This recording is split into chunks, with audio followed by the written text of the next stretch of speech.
Shalom. All praises to Yahweh, Bahashem, Yahweh Shai, Bahashem, Rakah Kodash.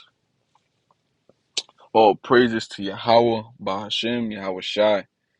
Double honors to the apostles and the elders of Great Millstone, who taught me this truth through the spirit and power of Yahweh, Bahashem, Yahweh Shai.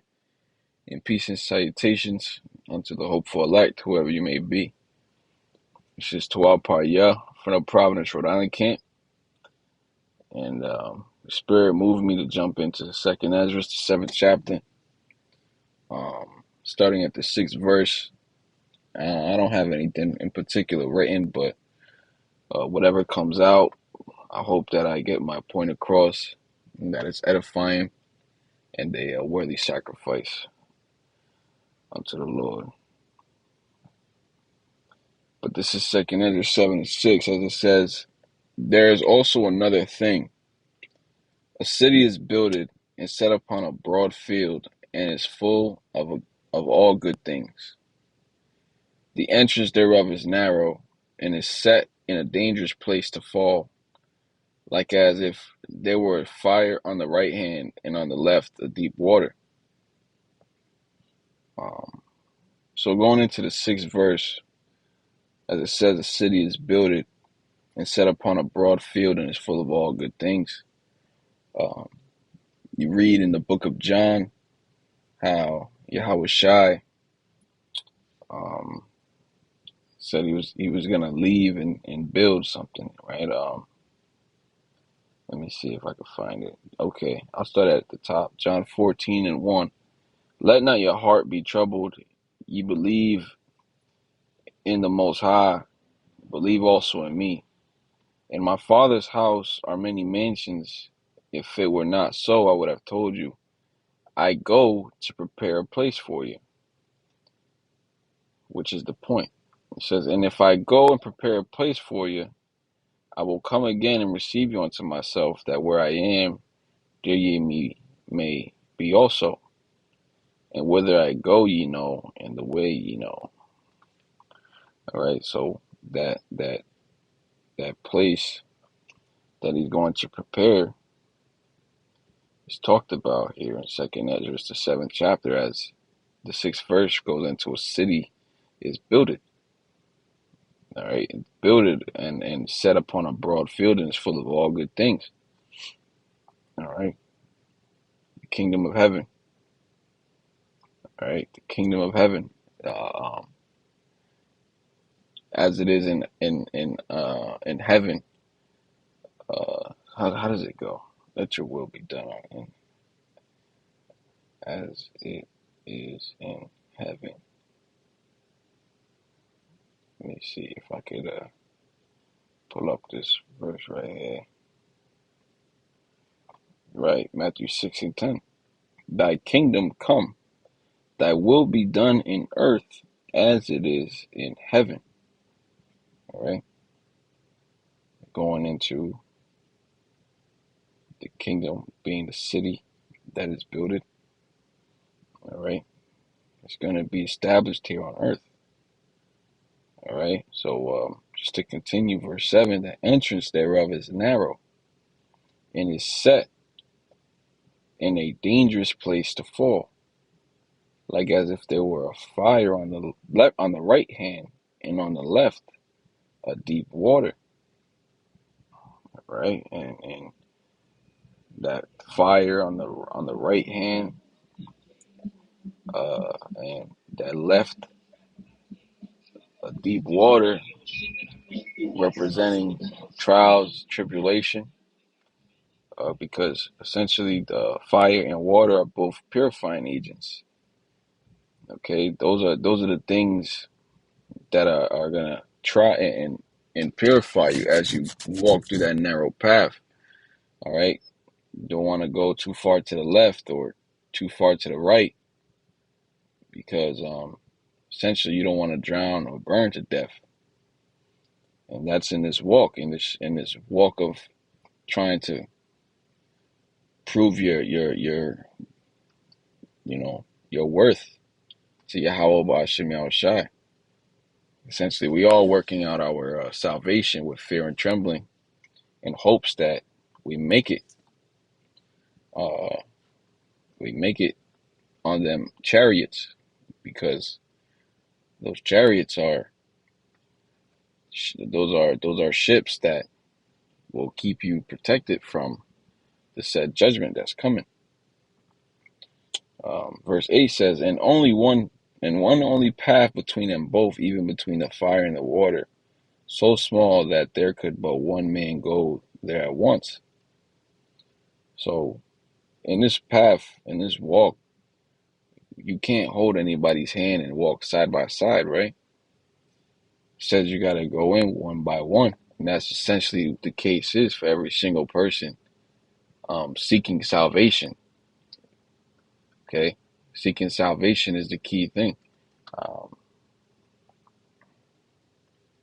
let's get the precept.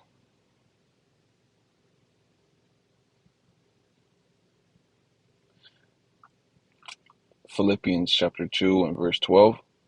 Wherefore, my beloved, as ye have always obeyed, not as in my presence only, but now much more in my absence, work out your own salvation with fear and trembling. For it is the Most High which worketh in you both to will and to do of his good pleasure.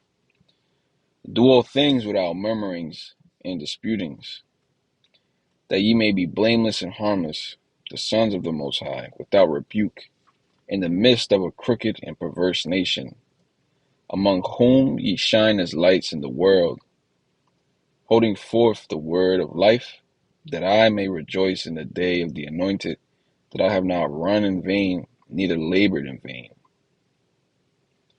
Yea, and if I be offered upon the sacrifice and service of your faith, I joy and rejoice with you all. For the same cause also do ye joy and rejoice with me.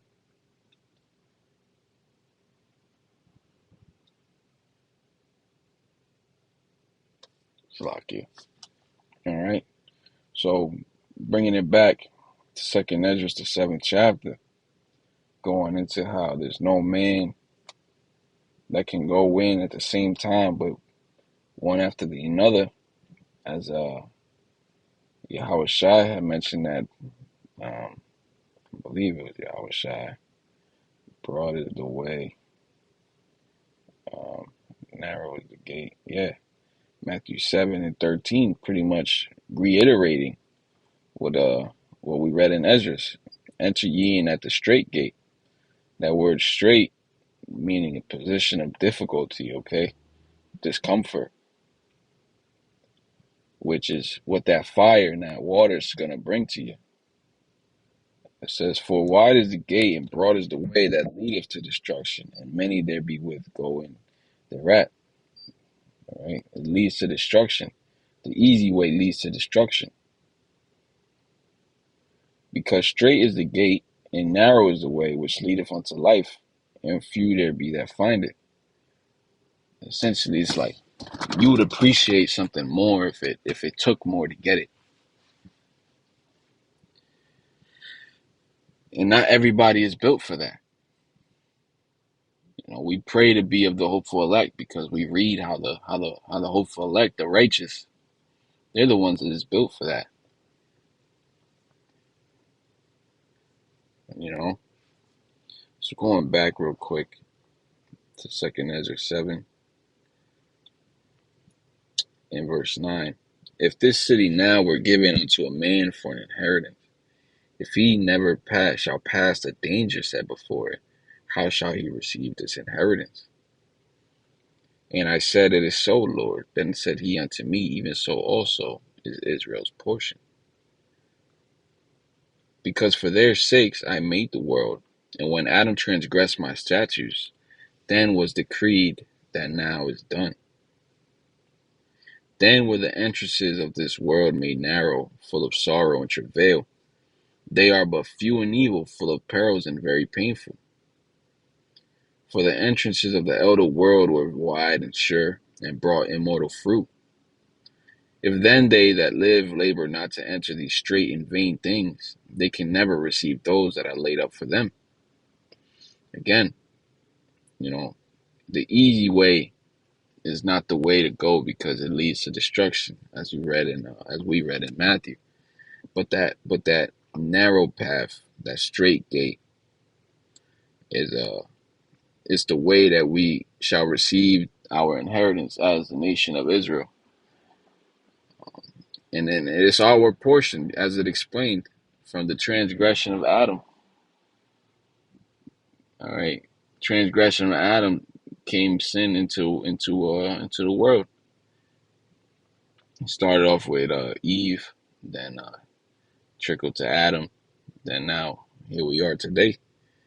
As before, like things were, as it says, were wide and sure. Things were a lot smoother before the transgression of Adam, and then on top of that, you had food in abundance. Uh, you had grapes size where you needed two men to carry it. All right, but if we don't go through these things right now,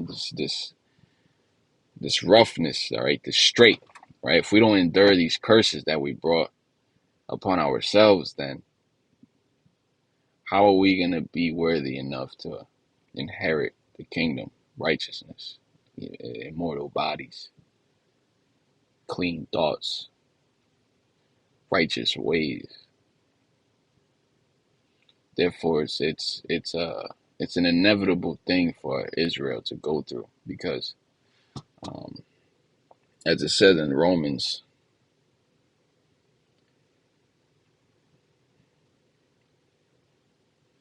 Romans 11 and 26, and so all Israel shall be saved, as it is written, there shall come out of Zion the deliverer, and shall turn away ungodliness from Jacob.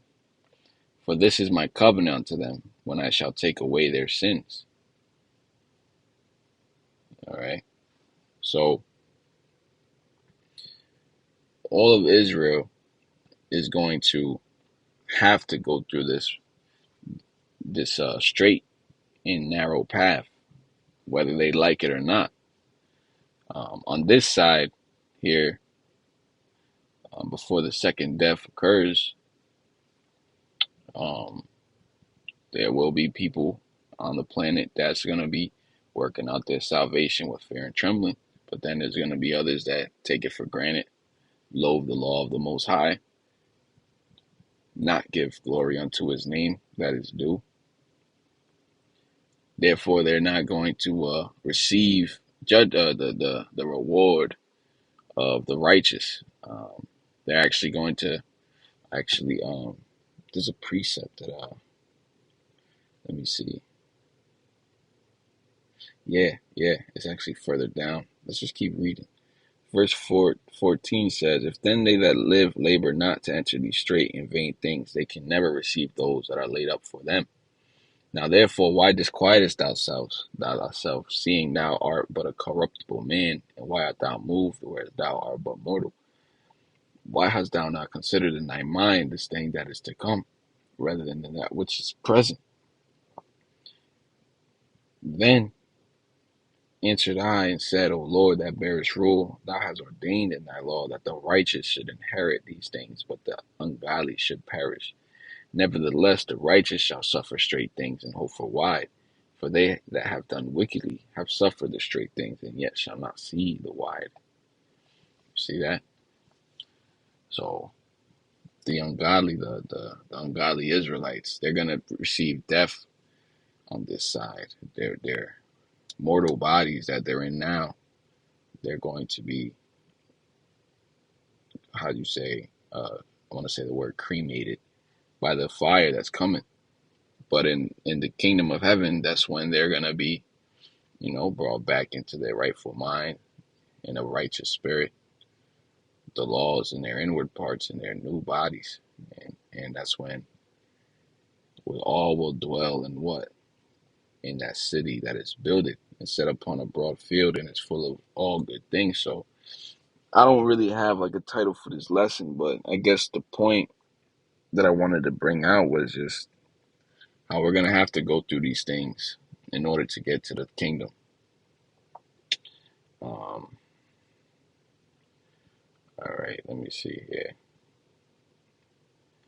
Yeah, here we go. Hebrews 12, verse 6. For whom the Lord loveth, he chasteneth, and scourgeth every son whom he received. If ye endure chastening, the Most High dealeth with you as with sons. For what son is he whom the Father chasteneth not? But if ye be without chastisement, whereof all are partakers, then are ye bastards and not sons. Furthermore, we have had fathers of our flesh which corrected us, and we gave them reverence. Shall we not much rather be in subjection unto the Father of spirits and live? For they verily for a few days chastened us after their own pleasure, but he for our profit, that we might be partakers of his holiness. You see, so it's all set in stone for the greater good for the nation of Israel. Verse 11, now no chastening for the present seemeth to be joyous, but grievous. You see, it seems like we're never going to get out of here. It seems like this shit sucks. It's never going to end. But nah, you know, that's how it's supposed to feel. You know, it says, nevertheless, afterward it yieldeth the peaceable fruit of righteousness unto them which are exercised thereby. All right, but it's going to be a coming point in time where, yeah, it's all going to come um, into perspective how great the glory is that we waited and suffered for, man. But I'm gonna wrap it up. Lord willing, it was edifying. These lessons, they're not just for the elect, but they're for myself as well. Um, for first and foremost, you know, Lord willing, it's edifying. All praises to Yahweh Ba'Shem Yahushai Ba'Shem Rakakwadash. Double honors to the apostles and the elders, the great millstone. Peace and salutations to the hopeful elect. Shalom.